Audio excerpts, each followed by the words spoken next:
मैं सिर्फ इसका देखो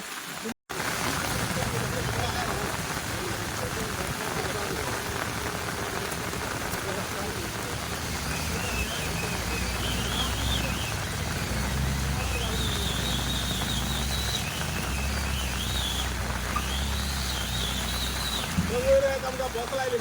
हाँ वर कट्टाला गेलो एका मोठी कापला आणि रावला